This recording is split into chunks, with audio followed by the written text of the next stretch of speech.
Segundo o Ministério da Saúde, cerca de 40% dos brasileiros têm colesterol alto e doenças associadas a esse problema, como infarto e AVC. Doenças apontadas pela OMS, Organização Mundial da Saúde, como sendo as primeiras causas de morte no mundo. O que preocupa especialistas é a desinformação e o desinteresse quando se fala em colesterol. Muita gente não sabe nem o que é colesterol bom e o que é colesterol ruim. No Saúde e Vida de hoje vamos esclarecer algumas dessas dúvidas. Afinal, estima-se que 400 mil brasileiros correm o risco de ter um infarto ou um AVC precoce devido a altas taxas de colesterol. Para falar sobre o assunto, estou recebendo a Aline Siriano, ela que é diretora da Associação de Hipercolesterolemia Familiar. Também conosco o Dr. Márcio Minami, médico cardiologista do INCOR, e Durvalina de Moraes Souza, vice-presidente da Associação também de Hipercolesterolemia Familiar. Eu falei certo, viu, Gilberto? Falei certo. Doutor Márcio, vamos começar falando desse quadro que a gente tem aí de desinformação, desinteresse.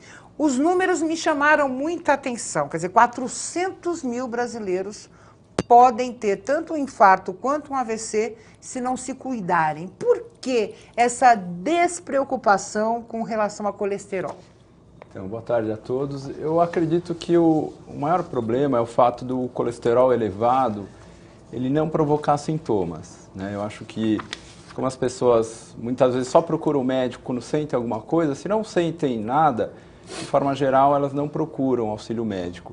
E esse que é o grande problema, porque o colesterol ele pode estar alto e aos poucos gerar um processo de entupimento das artérias, e isso acarretar um infarto, um acidente vascular cerebral de forma precoce, né? Mas então, normalmente nos check-ups, vamos falar assim, esses exames que a gente faz cotidianamente, ou seja, uma vez por ano, a cada 6 meses, o colesterol é medido. Você acha que não chama a atenção muitas vezes, mesmo estando alto, por causa dessa coisa assintomática mesmo? Sim, não, nesse caso sim.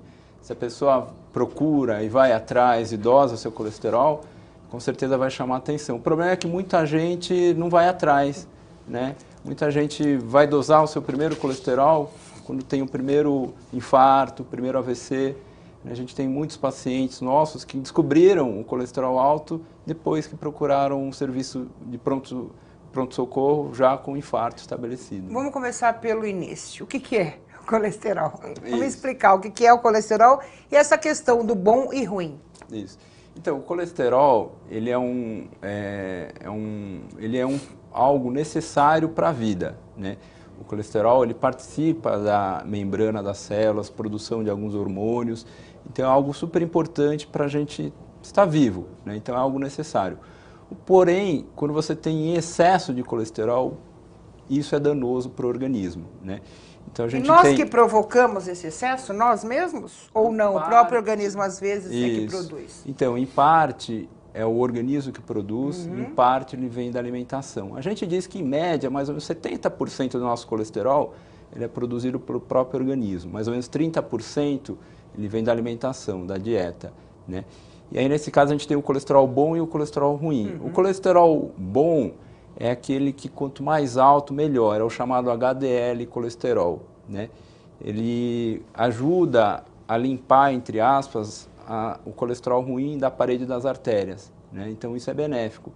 Já o colesterol ruim, ele provoca o processo de entupimento da parede das artérias, né? Provoca um depósito de colesterol na parede das artérias que pode entupir essa artéria e gerar uma doença cardiovascular. Quer dizer, 70% da produção é nossa. 70%, mais ou menos, né? Isso varia um pouco, mas em média é isso. É o próprio organismo que está produzindo. Os outros 30% ele vem da alimentação. Agora eu entendi por que a questão pode ser familiar, Durvalina. Porque se não é totalmente um problema produzido pela gente, ele pode ser um problema genético. É isso que vocês trazem de discussão dentro da associação? Boa tarde a todos. É isso mesmo. A genética, na verdade, que é muita preocupação dos médicos, né? Eu vim descobrir que eu sempre tratei de colesterol. Sempre não. Quando meu irmão infartou, tá, ele já estava com 54 anos. Porque geralmente a gente tem ideia que o colesterol, a pessoa tem que ser gorda, obesa, tem que comer muito, né? E eu tinha uma alimentação boa, né? Não sou obesa. Então, aí quando o médico perguntou da família, né, se alguém já tinha feito o exame de colesterol, eu falei, não, doutor, porque como é que você vai imaginar? A ideia que a gente tem foi que, né, que a pessoa é obesa, é alimentação, né? A gente sempre acha que todo tipo de doença tem cara, né, doutora? O nosso erro é esse, né? Você pode ter uma doença e sem saber. Não, e o que nós estávamos comentando, o colesterol, nós não temos sintomas nenhum. Porque tem outras doenças que você tem sintomas. Sim. O colesterol, ele é silencioso, né? Aí, porque o meu irmão infartou, aí o médico pediu que todos nós fizéssemos os exames. E foi uma surpresa. Todo mundo tinha? Não, nós somos em 6. 3 tinha e 3 não. E o que o médico explica? Por que esses 3 têm e por que 3 não têm? Aí tem uma explicação, doutor? Tem uma explicação. No caso especificamente da hipercolesterolemia familiar, é um problema genético. Né? Ocorre uma mutação em alguma etapa dessa metabolização do colesterol ruim. Né? E pelo tipo de herança, existe uma chance de 50% dos familiares de primeiro grau serem afetados. Você disse então, 6, 3 foram, deu exatamente 50%. Comprova totalmente essa teoria. Exatamente. E como é que foi isso para a família? Não, aí foi assim, porque do meu irmão infartou, todo mundo ficou preocupado e nós fomos, e eu fazia o tratamento, aí a minha médica, a doutora Tânia, assim, porque eu tomava o medicamento e o meu colesterol não abaixava, assim, a minha alimentação, né? Aí ela falou assim, Lina, vamos fazer o HF, né? Ela me encaminhou. O que é isso? É o hipercolesterol familiar, né? Tá. Aí ela me encaminhou, chegou lá, nós chegamos, fizemos todos, faz toda a coleta de sangue, todo aquele procedimento, e a hora que ela olhou para mim, a médica, né, do laboratório, falou assim, o dela porque eles olham as pupilas, né, as pernas, né, doutor? Isso. Braço, né? E assim, aí o doutor vai poder explicar melhor no olho, nas pupilas, como é que ficam, né? E aí são as características do colesterol familiar. Quer dizer, essa esse nomão, né? É comum? É mais comum do que a gente imagina, doutor? Mais comum do que a gente imagina. A gente acredita que mais ou menos 1 para cada 500 pessoas vão ter hipercolesterolemia familiar. Isso em média. Se a gente projetar isso para o Brasil inteiro, a gente acha que no Brasil talvez 400 mil pessoas ou mais tenham hipercolesterolemia familiar, né? Isso até pode estar subestimado, porque tem alguns países, né, em que essa prevalência é maior ainda. Por exemplo, na África do Sul, chega 1 para 100, para cada 100 pessoas uma tem, em algumas comunidades da África do Sul. Então, esse número 1 para 500 foi um número que ficou estabelecido na literatura antigamente, mas à medida que o problema foi se difundindo, foi se espalhando, a gente acha que talvez essa prevalência seja até maior do que 1 para 500. A gente tem alguma coisa também com relação a território, ou seja, existem territórios onde maior prevalência, por quê? Por causa da alimentação, por exemplo? Na verdade, por questão genética. Da genética mesmo. Porque uma pessoa casando, vamos supor, a pessoa mora em determinado local, né? Casa com uma pessoa, essa pessoa vai ter filhos, esses filhos vão ter outros filhos, e sendo portador, ele pode, existe 50% de chance dos herdeiros irem passando adiante essa mutação genética. Até que geração? Ou isso aí não pode existe, acontecer? Infinitamente. Nossa. Isso pode acontecer porque vai passando como uma herança, né? Uma herança genética mesmo, que vai passando de familiar para familiar. Agora, e aquilo vai se espalhando. Entendi. Aline, agora explica pra gente por que uma associação, então? O que vocês pretendem com esse tipo de associação? Boa tarde. O que nós pretendemos é ajudar as pessoas que não têm o acesso de saber que tem a doença, né? Porque hoje em dia você vai no posto, faz o exame, sai o resultado e o médico vai tratando. Certo. Mas dificilmente o médico trata como a né? Colesterolemia familiar. Então, o que a gente quer ajudar... Quer dizer, descobre, vamos exemplificar aqui. Eu vou ao posto de saúde, descubro que eu tenho colesterol alto.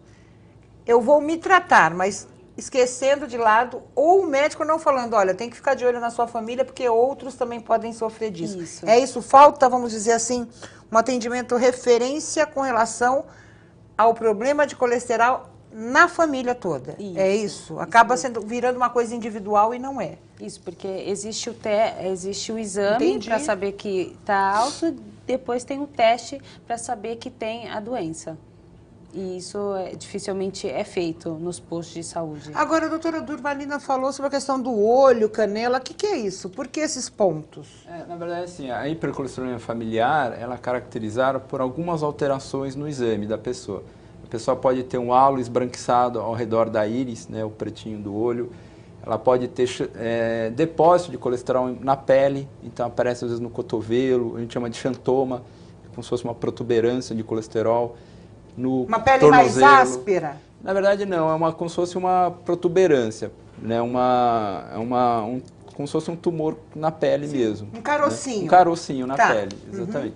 Então às vezes aparece na mão, no cotovelo, no tornozelo. Então, aí são sinais de que a pessoa pode ser portadora de hipercolesterolemia familiar. Mas isso daí não é 100% das vezes que ocorre. Entendi. Né? Por exemplo, só 20% das pessoas com hipercolesterolemia familiar vão ter xantoma no tornozelo, né? No tendão de Aquiles. Então, não é preciso ter isso para a pessoa ser portadora.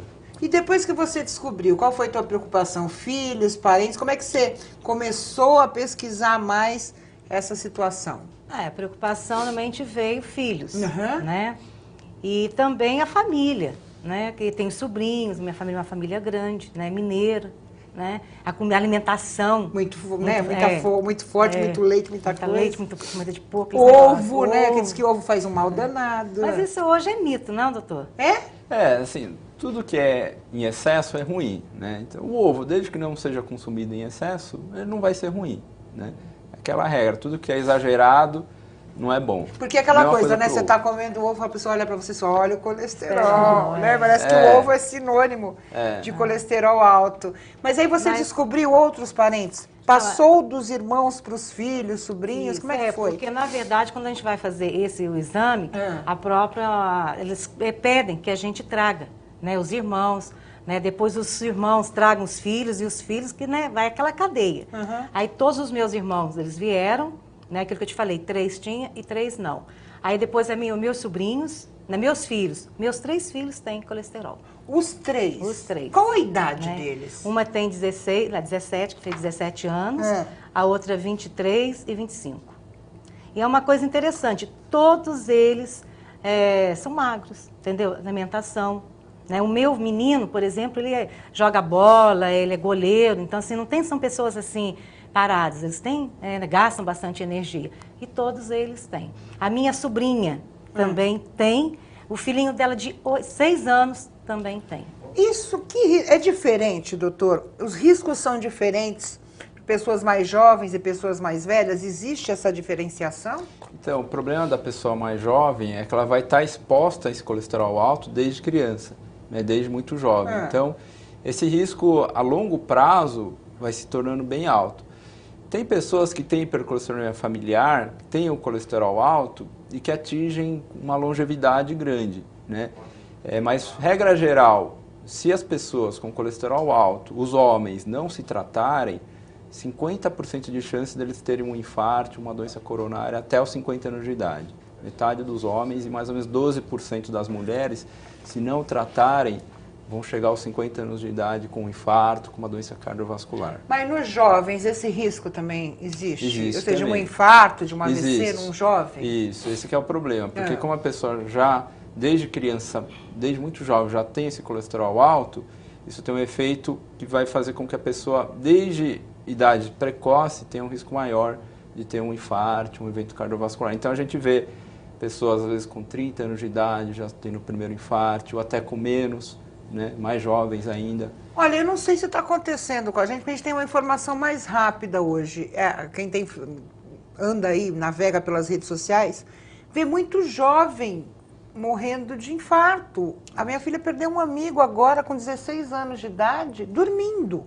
Quer dizer, muitas vezes as causas, como o senhor disse, o colesterol, por exemplo, é assintomático, mas outras causas também, porque a gente não se preocupa em fazer um check-up dos nossos filhos, né? A gente fala assim, não, check-up tem que ser feito quando você está com 40 anos e você começa a fazer anualmente todos os eletrocardiogramas, exame de sangue, urina, fezes, essas coisas, e a gente deixa de lado o check-up no jovem. Com que idade é bom já começar a fazer esse tipo de check-up, doutor Márcio? Então, é assim, se a pessoa já... Isso depende muito da história da família, né?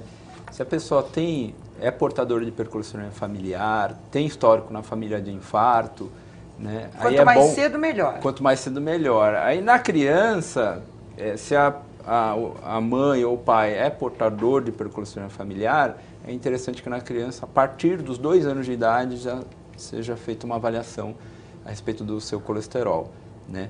De forma geral, é de bom tom todo mundo, a partir dos 10 anos de idade, independente de histórico, o que for, já ter uma primeira dosagem de colesterol, né? Mesmo que não tenha nenhum histórico, né? Obrigatoriamente, depois dos 20 anos de idade, com certeza todo mundo já tem que estar sabendo o seu colesterol, né? Já tem que ter uma ideia de quanto é que está ficando. A gente não tem a cultura da prevenção, infelizmente, né? Quem sabe um dia a gente aprende. A gente vai para o intervalo rapidinho. No próximo bloco eu quero saber a história da família da Aline também. Como é que eles descobriram, como é que eles conseguem se acompanhar e se existe aí, vamos dizer, uma troca de informações ou de experiências entre os familiares. A gente volta já já.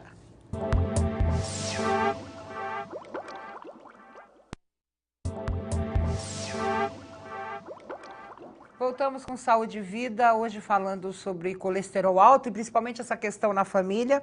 A Durvalina contou a história dela, a gente vai ouvir agora a história da Aline, que é bem interessante até porque a Aline tem uma filha de 4 anos que já tem esse problema.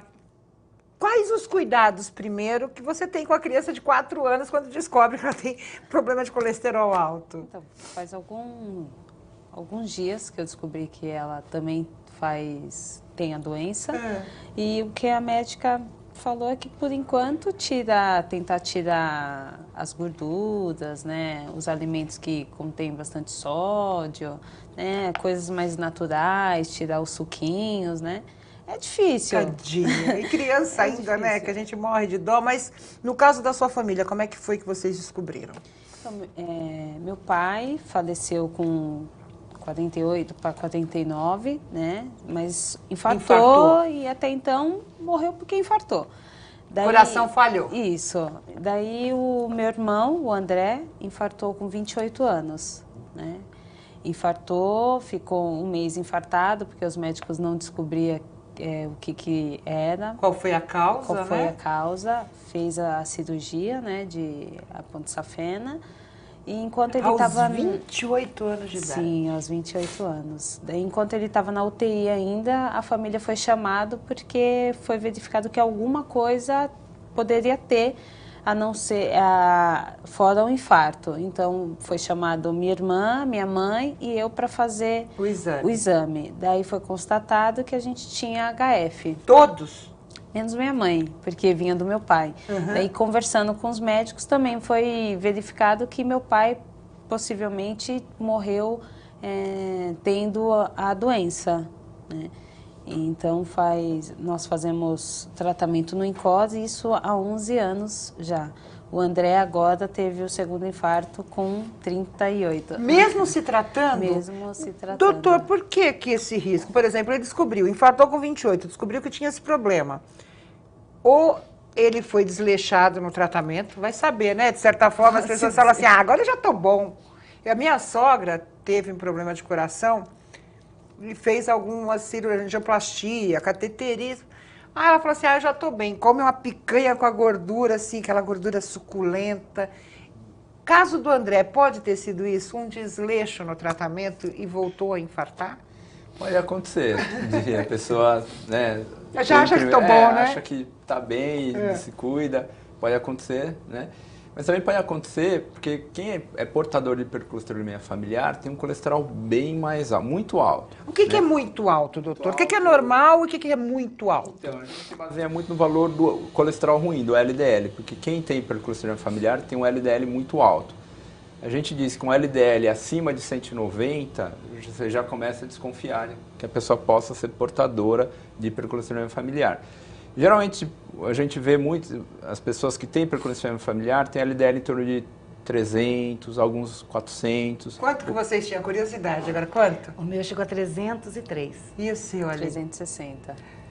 De LDL, o colesterol total acima de 400, né? Então, você parte de um valor muito alto. O que é normal, doutor? Vamos deixar as pessoas mais tranquilas. Isso. O que é normal? Então, eu faço um exame e falo assim, não tenho problema de colesterol. Que numerinho que eu tenho que ver no meu exame? Porque a gente tem uma mania de abrir exame também, né? Que número que é? Então, o LDL normal, assim, abaixo de 130 já é um valor considerado bom. Lógico que isso daí depende muito da idade da pessoa, né, dos fatores de risco. Ou seja, para uma criança a gente espera que o LDL esteja mais baixo, né, abaixo de 100. Depende um pouco da idade, né, depende um pouco dos fatores de risco da pessoa. Mas, regra geral, abaixo de 130 já é um LDL bom, né? Agora, quem tem hipercolesterolemia familiar tem esse LDL muito alto e mesmo tratando, você não consegue baixar para um nível satisfatório. Às vezes... Algum fator influencia nessas crises? Por exemplo, nervoso, estresse, pode influenciar ou não necessariamente? Não necessariamente, né? Porque como você tem um fator muito forte, colesterol muito alto, mesmo que você abaixe, por exemplo, você abaixou pela metade. Se você abaixa um LDL de 400 pela metade, ele vai ficar em 200, vai ficar muito alto ainda. Então, acontece com muita frequência do portador de hipercolesterolemia familiar ter um infarto, daqui a alguns anos ele ter um outro infarto, porque ele abaixou o colesterol, mas não conseguiu abaixar para um nível satisfatório. Então, como é que vocês acompanham isso? Porque, na verdade, se a gente pensar em nível alto ou baixo, esse nível deve alterar quase que praticamente todos os dias, ou não? Então, como eu faço tratamento, então em 6 meses eu estou no INCOR para fazer o tratamento. Que tipo de tratamento? É remédio, dieta? Como é que é esse tratamento? Tem o remédio e a dieta também. Então, em 6 meses a gente vai até o INCOR para fazer o exame de sangue, para verificar se está muito alto. Se tiver controlado, daí estende um pouco para 1 ano. Se não, volta a passar em 6 meses. E se tiver muito, muito alto, daí nós temos umas visitas extras lá. É um remédio que você tem que tomar todos os dias? Todos os dias. Agora, e quem tem isso para a vida toda, doutor Márcio? Quer dizer, no caso da Aline, ela vai ter que tomar esse remédio para a vida toda? Para a vida inteira. O maior erro das pessoas é acharem que tomou o remédio, abaixou, pronto, estou curado, posso parar. Mas isso para qualquer doença, né? Mas para hipercolesterolemia familiar, infelizmente, não é assim. A pessoa para de tomar, o colesterol volta a subir. Por exemplo, a gente falou da questão da dieta alimentar. A Aline é jovem, claro que tem vontade de comer alguma coisa que ela não pode. Se estiver controlado, o médico, de certa forma, pode dar uma altazinha para comer alguma coisa que possa, de certa forma, afetar esse nível de colesterol, ou não? É terminantemente proibido? Não, assim... O senhor é bravo, o senhor é radical ou o senhor às vezes dá uma... Eu não sou tão bravo assim, não. Eu acho que a pessoa tem que fazer seguir uma alimentação que ela consiga manter, né? Porque muita gente não consegue seguir algo tão radical, né? Mas se a pessoa, no seu dia a dia, já segue uma alimentação saudável, uma vez por semana, uma vez por mês, a pessoa ter uma extravagância, comer uma pizza, alguma coisa, não vai matar ela também, não. Do que você sente falta? Ai, uma pizza. E você evita totalmente, ou não? Você também dá essas quebradinhas? Não tem como. Tem que dar essas quebradinhas. Se seu médico for radical, você está danado, se ele estiver vendo. Durvalina, e você? Você se adaptou a uma alimentação diferenciada? A gente falou da questão do físico, né? Porque a gente acha que toda pessoa obesa que tem doença, não, está provado que não. Como é que foi se adaptar a essa nova realidade? No meu caso, por exemplo, foi normal, porque eu sempre tive uma boa alimentação, né? O difícil fica mais fácil, né? Fica mais fácil, porque eu não sou carnívora, entendeu? Eu como bastante, assim, a minha alimentação, muita verdura, salada, eu gosto de tudo isso, não tem problema. O duro, quando eu descobri com meus filhos, que eles tinham, porque são jovens, né? E hoje a juventude o quê? É McDonald's, isso é batata frita, né? E é essa alimentação deles que torna difícil. Porque por mais que você educa, por mais que você fale que não pode, né, hoje tá muito fácil. Né? Eu corre da vida também. Mas, a gente come errado, come mal, come fora de hora, quer dizer, tudo influencia negativamente para ter algum problema assim, não tem jeito. É difícil. Então a gente tenta, né, educar, a mostrar. Eu agora, por exemplo, estava falando com o doutor antes ali, o meu exame, por exemplo, foi até engraçado. Esse último que eu peguei, nós chegamos até a achar que está errado o exame. Por quê? Porque tá bom demais. É bom demais para ser verdade. Mas, mas o doutor falou que isso oscila, né? Então não, mas é para você não se iludir. Não, mas eu não mudei nada. Entendeu? A única coisa que eu estava comentando, né? Porque eu fiz uma cirurgia nos rins. Não sei, até agora, até a minha médica pediu que eu levasse todos meus exames antes também dos rins, alguma coisa, porque o meu colesterol era 300, né? Veio para 168. O meu LDL era altíssimo, se não me engano está 67, entendeu? Então assim, tá bom demais. Então assim, levantou até uma suspeita, né?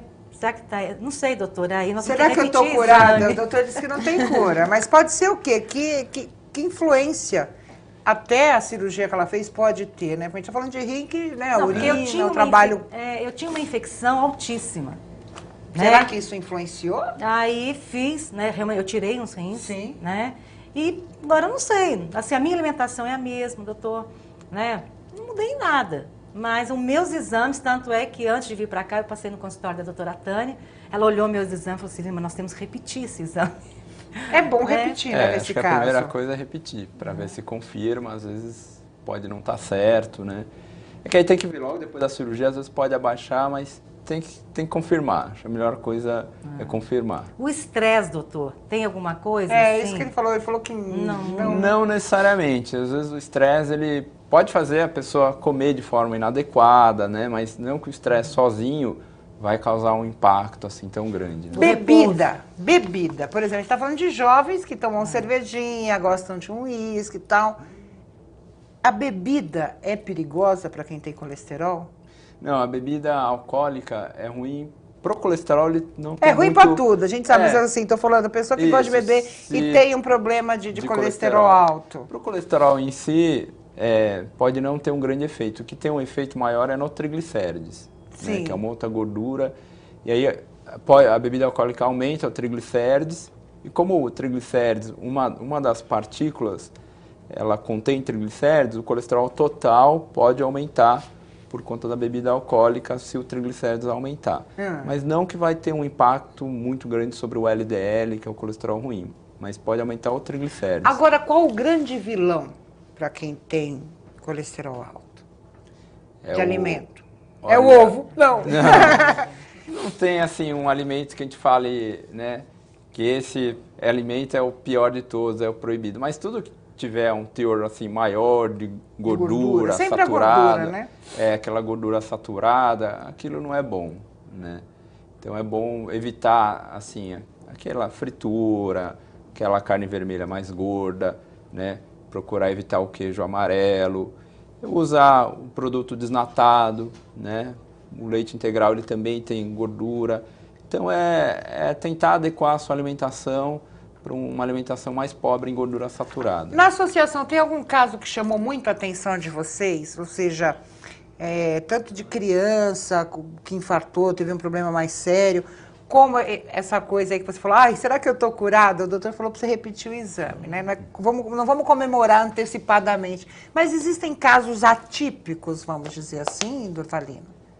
Na associação, tem, Aline. Teve o do Bom, que foi feita uma ação em Bom Despacho e foi encontrado famílias inteiras com HF por conta de casamentos entre familiares. Então, lá foi encontrado. Aqui nós não tínhamos encontrado ainda. O presidente o André foi fazer essa ação lá em Bom Despacho e foi verificado essa situação lá. Olha que interessante, porque tem primo que a minha avó foi casada com um primo. Isso. Né? Então pode ser que até o número maior de familiares com o HF, mas até mais fácil falar o HF, porque o nome é complicado.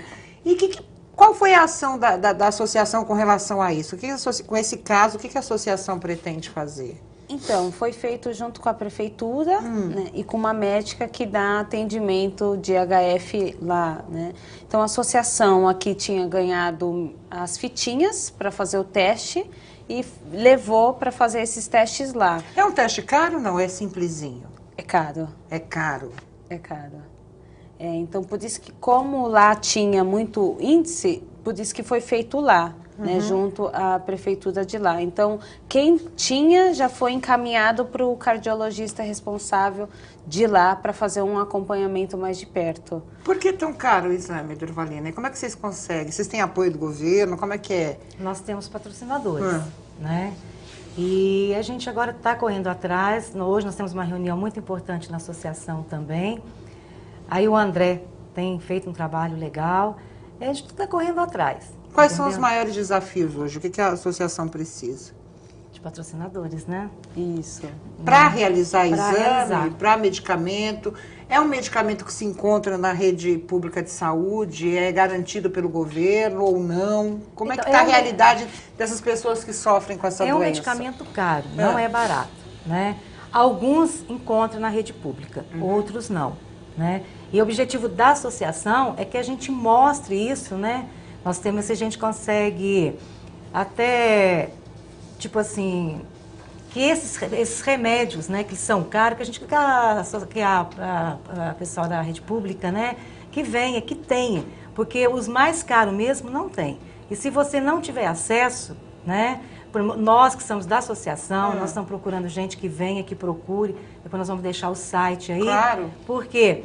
Para que quanto mais associados, para fortalecer a associação. Claro. Eu vou para o intervalo rapidinho. No próximo bloco a gente vai perguntar exatamente para o doutor Márcio por que essa diferença de medicamento, né? Os medicamentos mais baratos, mais caros, a questão do efeito colateral, se esse medicamento pode provocar algum outro tipo de doença, a questão do colesterol. Gilberto quer saber pressão alta e colesterol, colesterol e diabetes, mas isso no próximo bloco. Não saia daí.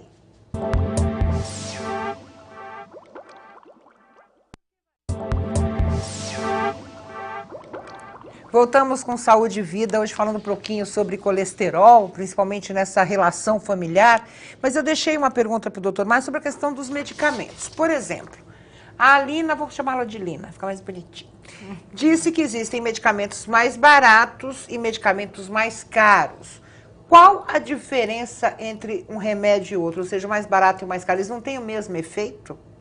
Então, tem nessa classe de medicação para baixar o colesterol, tem dentro delas diferentes potências, né? Então, tem medicamentos de potência mais baixa e outros de potência mais alta. Isso quer dizer o quê?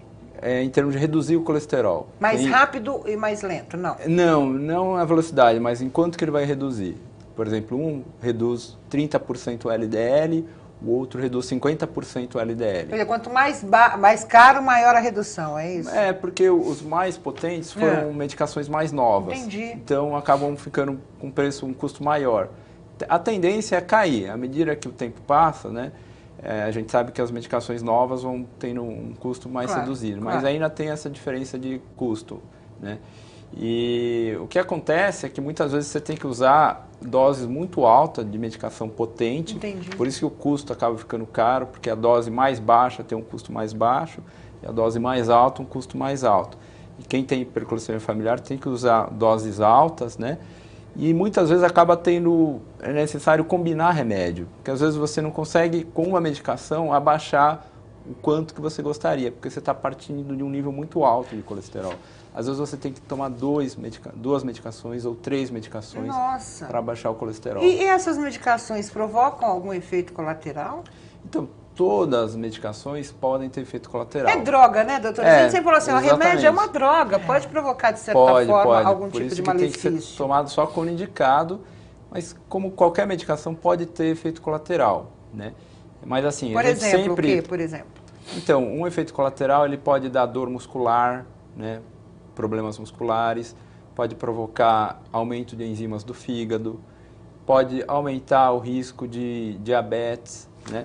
Mas assim, a gente procura sempre pesar na balança o custo-benefício, né? Normalmente a gente sempre diz que se a pessoa tem indicação de tomar, quer dizer que o custo, né, em termos de efeito colateral vai ser menor do que o benefício vai ser maior.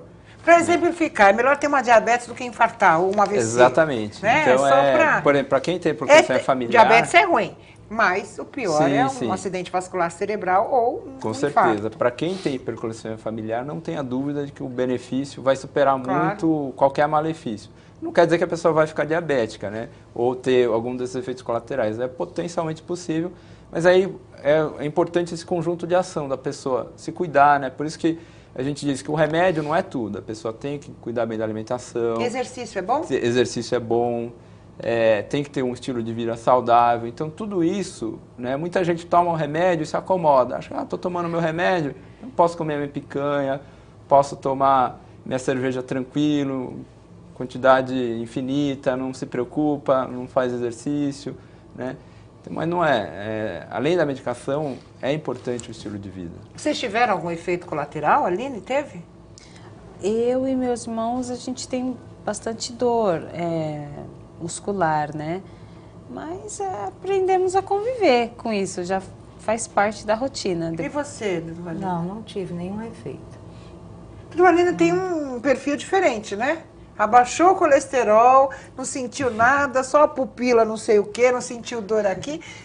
Porque o nosso organismo varia de pessoa para pessoa. Varia. Essa questão da pressão também influencia? O colesterol influencia? Pressão alta, baixa? O que é bom para o colesterol? Ter pressão um pouquinho mais alta, mais baixa? Não, não tem Normal, né?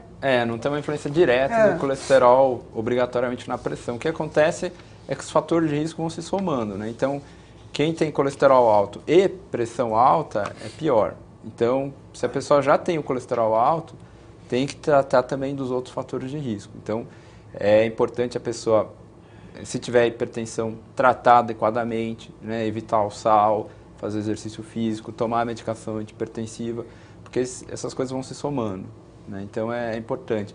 Tem gente que às vezes tem diabetes, hipertensão e colesterol alto. Então, o risco multiplica. Aí é bem complicado. E fuma ainda por cima. Tem muita gente assim, né? Fuma, tem colesterol alto, é diabético, hipertenso, obeso, sedentário, que é muito comum. Mas aí é a pessoa que não se cuida Não mesmo, se cuida. totalmente, né? Como é que vocês trocam informações nessa sessão? Você tem aquelas, vamos dizer assim, terapias em grupo para falar do problema? Vocês costumam se juntar para debater essa questão? Não, no momento, não, a gente tem feito algumas reuniões, né? Com que objetivo? Para a gente contar mesmo as histórias, o que acontece, que nós estamos começando, na verdade, a associação, ela há um ano, agora em maio. É novinha. Mas eu acho assim, até que eu gostaria de falar um pouquinho da associação, Claro, pode depois falar. a Aline vai completar, porque ela está mais com o André, né? Eu estou um pouco mais... O André é o irmão da Aline, que ela contou pra gente que infartou aos 28 e depois voltou a infartar 10 anos depois. 10 anos. Né? Ele está com quantos anos agora? Ele está com 39. Faz um ano que ele teve o segundo infarto. Isso. Foi aí que ele falou assim, vou montar a associação porque eu não vou ter mais. Agora eu vou cuidar da associação e cuidar mais de mim. Conta um pouquinho dessa movimentação de vocês. Então, a associação nós estamos caminhando, estamos engatinhando, né? Nós já tivemos umas 2 reuniões grandes, encontros, né? Tem uma moça que ela também já tem uma associação que faz tempo dela, É Meu Pratinho Saudável, que está dando um apoio para a gente. né? Então a gente está assim, correndo atrás de companheiros, né? Buscando aquelas associações que já estão fortalecidas, a gente procura saber como é que faz, estamos correndo atrás. O que a gente está pedindo, que nós temos um site, que as pessoas procurem, né? Se agregam à associação. Mostra o site aí, Gilberto. Eu até decorei aqui, ahfcolesterol.org. Então aí tem que tipo de informação? Não, lá tem um formulário, Isso. né, para as pessoas preencherem, né? E a gente pede que elas entrem em contato, que preenchem esse colesterol, manda para a associação, porque na verdade nós estamos começando, vamos completar um ano, aniversário agora em junho, vai ter um evento grande, Isso. né? Até nível internacional. Que bom, tá? isso. E quanto mais tiver, para a gente é melhor. Como é que é esse intercâmbio? Vocês costumam fazer esse intercâmbio com outras realidades? O doutor estava falando da questão da África, né? Vocês costumam ver e trocar informações com países que têm essa realidade também? Então, existe uma associação Internacional? né, internacional Muito interessante. e que vão estar no evento agora de um ano da HF, que vai ser dia 6 de junho. Então, eles vão vir para cá para mostrar o que está sendo feito lá fora, porque lá já tem bastante tempo. E para mostrar que se lá conseguiu, Claro. a gente aqui também vai conseguir. Então, nós estamos fazendo parcerias, né, com o pessoal de lá de fora, com os médicos, junto com os médicos aqui, para a gente estar buscando mais informações. E o que a gente precisa mais é que as pessoas entrem no site e conte a sua história, porque aqui tem a minha história, da minha família e da Durvalina. E com relação aos profissionais, tem médicos que estão despreparados para atender esse tipo de realidade? Porque a gente falou da questão do colesterol, né? Eu vou lá, o médico diz, você tem colesterol alto, começa a tratar. Em nenhum momento eu tenho colesterol. Ele chegou e falou assim, você já viu se sua mãe tem, seu pai teve, sua filha...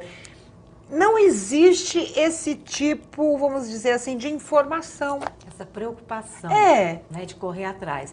Eu acho que falta um preparo, uma qualificação. Eu acho que, por exemplo, o doutor até que me desculpe, eu não sei, mas eu acho que muitas vezes alguns médicos, eles tratam o colesterol uma coisa normal, né?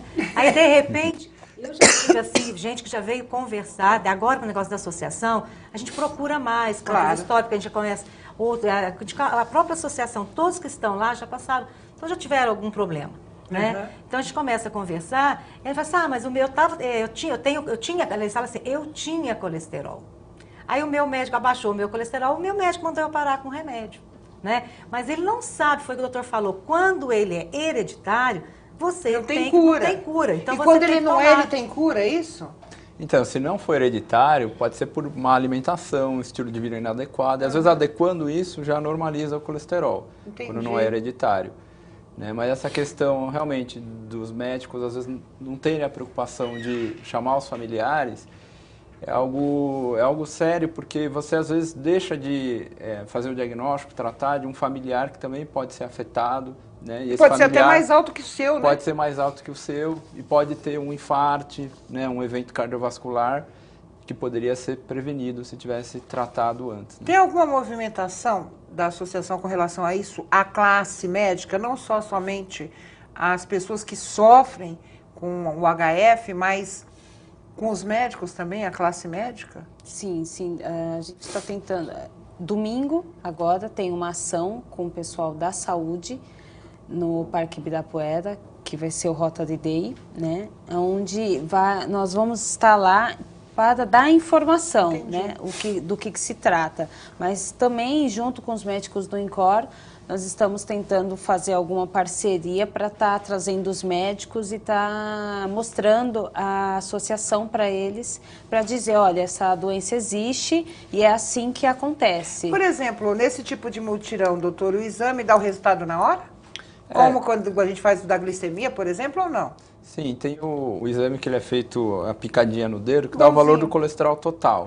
Ele já vai dar uma ideia pra gente. E aí já dá para nortear isso que vocês querem. Isso, na ação do Ibirapuera vai acontecer o teste da fitinha, né? Isso. O encaminhamento é mais simples, ou seja, a rede pública está preparada para isso ou também é uma lacuna aí? Porque, na verdade... Nem todo hospital público é igual ao INCOR, né, doutor Margem? E nem toda realidade é igual a São Paulo. Com certeza São Paulo tem uma estrutura melhor para isso, né? Sim. Acho que no interior, eu acho assim, que é mais difícil. E até aquele negócio, nós vamos levantar mais problemas. Entendi. Né? Porque hoje está difícil. Né? Você fala em São Paulo, você imagina no interior. Então, muitas vezes, é a conscientização. Né? Que a gente vai ter a prevenção. Então, hoje, por exemplo, se a gente for, nós estamos indo para o interior, já fomos em algumas cidades, né? O André já teve, está fazendo, mas a gente, às vezes, assim, percebe alguma resistência. Por quê? Porque você vai levantar um problema, certo? E aonde você poder vai público, colocar? por exemplo, um problema a mais, né? Para a saúde pública, E até por que exemplo. ponto também eles estão preparados para cuidar? Né? E Como acaba que a gente vai sobrecarregando encaminhar? São Paulo também, né? E você gera um problema em cadeia, na verdade. Mas também se você não diagnosticar e não prevenir, você não tem como tratar. É uma coisa meio complicada. Eu quero dizer que o nosso tempo chegou ao fim, mas eu acho que o recado principal é esse da prevenção, de alerta à classe médica para que, se pegar um paciente com colesterol alto, que investigue a família, né? Que veja... São situações que podem evitar óbitos, a gente está falando de infartos, de acidentes vasculares cerebrais, que são as principais causas de morte ainda em nosso país. Em primeiro lugar, eu quero agradecer a Aline.